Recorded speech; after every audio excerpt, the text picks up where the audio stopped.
Shalom amanginang yang dikasih oleh Tuhan Yesus Kristus. Puji nama Tuhan. Oleh karena kemurahannya, oleh karena kebaikannya, oleh karena kasihnya, kita ada sebagaimana kita ada hingga sampai malam hari ini. Semua oleh karena kemurahan Tuhan. Dan pada malam hari ini kita akan istirahat. Namun sebelum kita tidur, saya mengajak kita semua untuk kembali merenungkan firman Tuhan dengan singkat. Namun sebelumnya mari kita bersatu di dalam doa. Damai sejahtera Allah yang melampaui segala akal akan memelihara hati dan pikiranmu ketika mendengar dan merenungkan firman-Nya dalam Kristus Yesus Tuhan kita. Amin. Firman Tuhan bagi kita malam hari ini tertulis dalam Efesus pasal yang kedua ayat yang pertama sampai ayat yang ke-7. Beginilah bunyi firman Tuhan. Semuanya adalah kasih karunia. Kamu dahulu sudah mati karena pelanggaran dan dosa-dosa. Kamu hidup di dalamnya karena kamu mengikuti jalan dunia ini, karena kamu mentaati penguasa kerajaan angkasa, yaitu roh yang sekarang sedang bekerja di antara orang-orang durhaka. Sebenarnya dahulu kami semua juga terhitung di antara mereka ketika kami hidup di dalam hawa nafsu daging dan menuruti kehendak daging dan pikiran kami yang jahat. Pada dasarnya kami adalah orang-orang yang harus dimurkai sama seperti mereka yang lain. Tetapi Allah yang kaya dengan rahmat, oleh karena kasih-Nya yang besar dilimpahkannya kepada kita, telah menghidupkan kita bersama-sama dengan Kristus. Sekalipun kita telah mati oleh kesalahan-kesalahan kita, oleh kasih karunia kamu diselamatkan.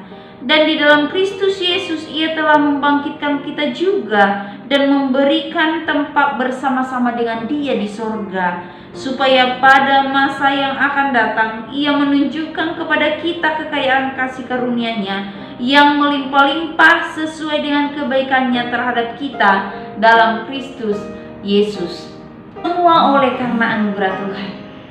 Ada satu lirik lagu yang mengatakan seperti ini. Bukan karena kebaikanku, bukan karena kekayaanmu, bukan karena fasilidahmu kau dipilih dan dipakainya, bukan juga oleh karena kecakapanmu, bukan juga oleh karena baik rupamu, bukan juga oleh karena kelebihanmu engkau dipanggil dan dipilihnya. Bila engkau dapat, itu karena Tuhan. Bila engkau punya, semua daripada Tuhan. Semua karena anugerah-Nya diberikannya kepada kita. Semua anugerah-Nya bagi kita bila kita dipakainya. Amanginang yang dikasih oleh Tuhan Yesus Kristus. Perikop dalam surat Rasul Paulus kepada jemaat yang di Efesus ini menegaskan bahwa kehidupan orang percaya semua oleh karena anugerah Tuhan. Semua oleh karena anugerah Tuhan. Dan di dalam firman Tuhan ini dikatakan bahwa mengapa kehidupan ini disebut adalah sebuah anugerah daripada Tuhan. Yaitu karena dalam ayat yang pertama, sesungguhnya kita semua dahulu sudah mati karena pelanggaran dan oleh karena dosa kita. Itu sebabnya dikatakan oleh Rasul Paulus terhadap jemaat yang ada di Efesus, hidupmu saat ini semata-mata oleh karena anugerah Tuhan. Dalam firman Tuhan ini Paulus melukiskan situasi dan cara hidup anggota jemaat yang berasal dari bangsa-bangsa bukan Yahudi, ataupun tanda kutip dikatakan berasal dari bangsa kafir. Jadi pada waktu dahulu sebelum mereka hidup dalam Kristus, menerima Kristus sebagai Tuhan dan Juru Selamat mereka, kehidupan mereka sama persis dengan kehidupan orang yang hidup dalam dosa. Dilukiskan dalam situasi kondisi jemaat Efesus pada saat itu. Jemaat ataupun tempat daerah Efesus merupakan kota penting, kota perdagangan yang sangat besar, sehingga semangat materialisme di sana itu merajalela. Itu sangat mempengaruhi kehidupan manusia pada saat itu. Selain itu, di kota Efesus saat itu juga terjadi pusat penyembahan berhala terhadap dewa-dewa. Salah satunya adalah Dewi Artemis. Ini merupakan sesuatu yang sangat umum dilakukan oleh orang Efesus pada saat itu. Bahkan dikatakan pelacuran disahkan di sana, dianggap sebagai sesuatu yang sakral dan merupakan suatu penyembahan yang dilakukan terhadap dewa Artemis.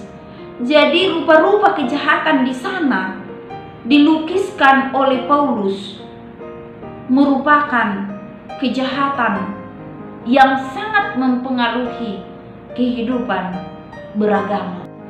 Dengan demikian Rasul Paulus mengingatkan kembali kepada jemaat itu, jika bukan oleh karena anugerah Tuhan sesungguhnya, kita sudah mati bersama dengan dosa-dosa kita. Tetapi puji nama Tuhan, oleh karena pelayanan yang dilakukan terhadap jemaat yang ada di Efesus, akhirnya mereka bertobat dari kehidupan yang lama, menerima Tuhan dalam kehidupan mereka sebagai Tuhan dan Juru Selamat yang hidup. Maka ternyata tidak ada kehidupan tanpa anugerah, tidak ada kehidupan tanpa kasih karunia yang diberikan oleh Allah terhadap umatnya. Karena yang pasti adalah upah dosa ialah maut. Manusia mati oleh karena pelanggaran-pelanggaran dosa yang dilakukan. Kita mati oleh karena melanggar firman Tuhan. Dan dosa terhadap Allah yang kita perbuat membuat kita memiliki status adalah orang-orang yang termasuk menerima murka oleh karena dosa. Manusia seharusnya hidup melayani Tuhan, namun kecenderungan hati manusia adalah melakukan dosa. Akhirnya kita hidup terpisah dari Allah. Dan inilah yang diungkapkan oleh Rasul Paulus terhadap jemaat itu. Supaya apa? Supaya mereka menyadari secara terus-menerus bahwa mereka ada semata-mata oleh karena anugerah Tuhan. Sehingga mereka dapat menghargai itu, sehingga mereka dapat memaknai itu. Yang tadinya seharusnya kita hidup dalam dosa dan binasa, tetapi oleh karena kemurahan Allah, akhirnya kita memperoleh kehidupan daripada Tuhan. Amanginang yang dikasih oleh Tuhan Yesus Kristus, melalui firman Tuhan ini, sekarang posisi kehidupan kita adalah oleh karena kasih karunia Allah. Hidup kita pada saat ini akhirnya hidup dalam keselamatan semata-mata oleh karena kasih karunia Tuhan. Artinya bahwa kita tidak lagi berstatus mati oleh karena dosa. Kita diselamatkan oleh karena anugerah, berarti kita dituntut untuk mengerjakan pekerjaan yang baik sesuai dengan firman Tuhan, sesuai dengan kehendak Allah, sesuai dengan apa yang Tuhan inginkan, sehingga status sebagai menerima anugerah itu dapat kita maknai dalam amanginang yang dikasih oleh Tuhan Yesus Kristus. Hari ini Rasul Paulus mengajak kita semua untuk menghormati dan menghargai kasih karunia yang sudah diberikan Allah kepada kita, supaya kita memperoleh semangat dalam segi kerohanian iman di hadapan Allah.